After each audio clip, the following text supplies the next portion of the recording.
Halo guys, selamat berjumpa kembali di channel Alim Traveling. Sekarang Mimin sedang terjebak dalam kemacetan di sekitar depan kampus UIN Suska dari arah Kota Bangkinang mau masuk ke Kota Pekanbaru. Jadi dari depan kampus UIN Suska untuk sampai ke persimpangan antara jalan HR Subrantas dengan jalan Garuda Sakti itu jaraknya hanya sekitar 1,3 km. Namun Mimin tadi lihat sudah sekitar 27 menit belum sampai ke simpang jalan HR Subrantas dengan jalan Garuda Sakti dikarenakan kemacetan yang sangat parah. Jadi tadi terlihat dari kejauhan lampu merahnya ini sudah berulang kali dari merah ke hijau, hijau ke merah, mungkin sudah belasan kali, namun belum sampai di persimpangan lampu merah di depan ini ya. Nah sobat semua, di lampu merah depan ini yang lurus ini adalah jalan HR Subrantas, kemudian yang ke kiri ini adalah jalan Garuda Sakti untuk menuju ke Terminal Akap, ke Petapahan.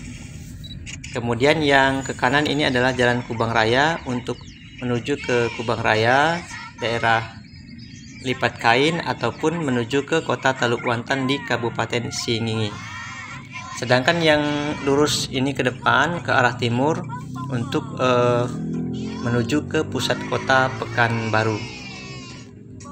Jadi di persimpangan antara Jalan HR Subrantas ini dengan Jalan Garuda Sakti dan Jalan Kubang Raya, kemacetannya sudah terjadi setiap hari mulai dari pagi hingga malam.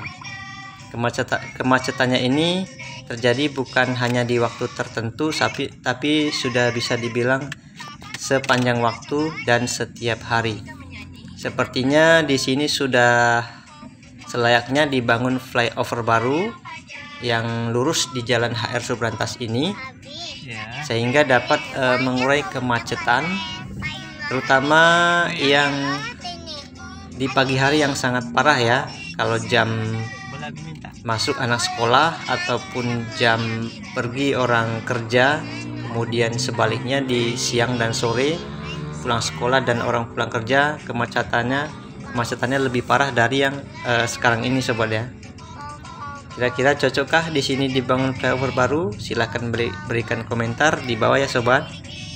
Mudah-mudahan pemerintah Kota Pekanbaru segera bisa untuk membangun flyover di persimpangan antara Jalan Garuda Sakti dengan Jalan HR Subrantas dan Jalan Kubang Raya ini. Mudah-mudahan sobat ya, sehingga kemacetannya tidak separah ini dan lalu lintas menjadi lancar. Oke sobat semua, demikian info dari Mimin dari persimpangan antara Jalan HR Subrantas dengan Jalan Garuda Sakti dan Jalan Kubang Raya.